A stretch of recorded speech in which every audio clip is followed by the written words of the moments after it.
semaine, c'est Lorraine Pierrat du domaine Saint-Roch à Saint-Étienne-les-Remiremont qui a cuisiné pour nous. On s'occupe du dessert avec des poires pochées. Tu m'expliqueras comment tu as fait. Et là, donc, on vient de monter de la crème. Donc voilà, c'est quoi le principe du dessert? Alors, on a préalablement poché une poire qu'on a préparée un peu avant puisqu'elle avait besoin d'infuser et de refroidir. Donc j'ai fait un sirop avec 1 litre d'eau, 300 g de sucre et 2 gousses de vanille. Quelle variété de poire? C'est important ou pas vraiment? Alors oui, il faut de la poire de cuisson, donc de la comice, de la conférence ou de la rocha. Des poires qui sont plutôt à chair ferme de base, qui se tiennent à la cuisson exactement. Celle-ci, c'est une comice, elle est bien ronde, d'accord. Et bien donc large, tu la elle a une cuis belle entièrement forme. Je la cuis entièrement dans le sirop. Tu as rajouté un petit peu de citron pour éviter que ça noircisse, voilà, exactement. Et puis donner un petit peu de peps, un petit peu d'acidité au tout. Cette poire-là qui est cuite et refroidie parce qu'il faut la faire la veille, qu'elle passe au moins une nuit au frigo. C'est pour ça qu'on l'a fait avant. On va maintenant la creuser, la poser sur un biscuit financier qui est fait avec du beurre noisette, de la poudre d'amande, du blanc d'œuf, de la farine et des zestes de citron. Financier classique. Enfin, biscuit financier classique. Et on va le garnir avec la crème vanillée. Bah, donc on procède tout de suite au montage, dressage de l'assiette. Donc tu vas prendre ta poire. Voilà. Donc tu vas la couper en deux. Déjà. C'est quoi l'intérêt de la cuire comme ça entièrement? La garder entière pour la forme va garder et maîtriser un peu mieux la cuisson. Oui, en plus, ça évite qu'elle parte effectivement en compote, quoi. Exactement. Donc là, tu j'ôte déjà le bas pour qu'elle tienne debout, en fait, là, tout simplement. C'est pas plus compliqué. Et des poires comme ça se garde combien de temps dans le sirop? Oh bah là, tu peux les garder presque une semaine sans aucun problème. Mais tu vas voir que c'est tellement bon que généralement, ça reste pas une semaine dans le frigo. Ensuite, je vais couper le haut de ma poire. Qu'on imagine finalement un peu comme un couvercle. D'accord. Sur les trois. Et tu les as laissés, en fait, tu prends ton sirop, tu le fais chauffer, après tu le verses sur les poires et tu laisses tirer. Alors je les fais cuire dedans, 20 minutes, et après je laisse refroidir dedans. Là, je vais prendre un emporte-pièce pour aller, comme je te disais, creuser le centre de ma poire. D'accord, ça te permet de retirer. Un premier passage d'un côté. Je la reprends dans l'autre sens. D'accord.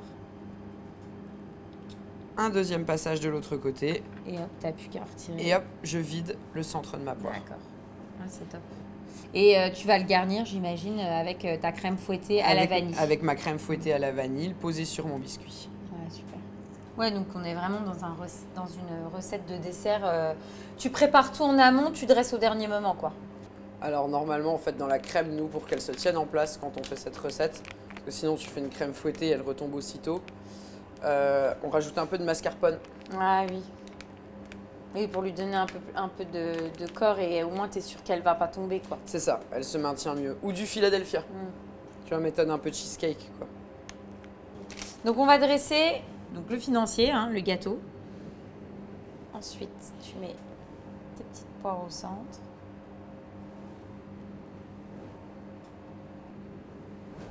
Et donc tu garnis avec ta fameuse crème fouettée vanille. C'est ça. Ah, super. C'est esthétique et il y a tout de suite la notion de gourmandise. Tout de suite, ça prend du sens. Ah, tu vas rajouter une petite quenelle. Voilà. Et donc ton petit chapeau. Couvercle, voilà. Pour rappeler la poire. Ça, c'est un gel de citron, donc c'est du jus de citron. J'ai mis du sucre dedans, je l'ai fait cuire avec de l'agar-agar et je l'ai remixé pour avoir quelque chose de liquide, donc, mais qui fasse, tu vois, un joli t'apportes truc. Des petites touches d'acidité. Exactement. Ça, c'est une recette qu'on peut trouver au restaurant? C'est une recette qu'on peut trouver au restaurant, en effet. On aime bien avoir toujours un petit dessert à base de fruits pour jouer la carte de la légèreté. Même si on préfère la gourmandise, quand on a bien mangé, ce qui est le cas cette semaine, eh ben on rajoute un peu de légèreté. Et voilà. Ah bah super. On peut rajouter une petite tuile bonbon, mais bon, comme on l'avait pas avant, il n'y a peut-être pas trop d'intérêt. Bah on va voir ce que ça donne. Donc l'idée, c'est de prendre un petit peu de tout, quoi. Un petit peu de tout, voilà.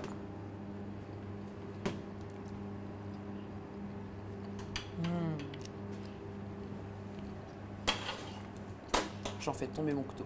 La poire est vraiment excellente. Et alors, tu as rajouté un petit... alors, je sais pas comment tu vas dire. Un petit gel au citron. Ouais, le gel au citron. Donc, le mariage entre la poire pochée et le citron, c'est top.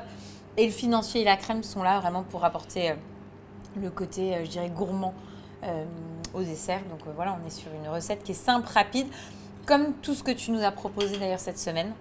C'était top. Donc, on reviendra comme chaque année, Lorraine. On aime bien venir te rendre visite parce qu'on rit beaucoup avec Lorraine.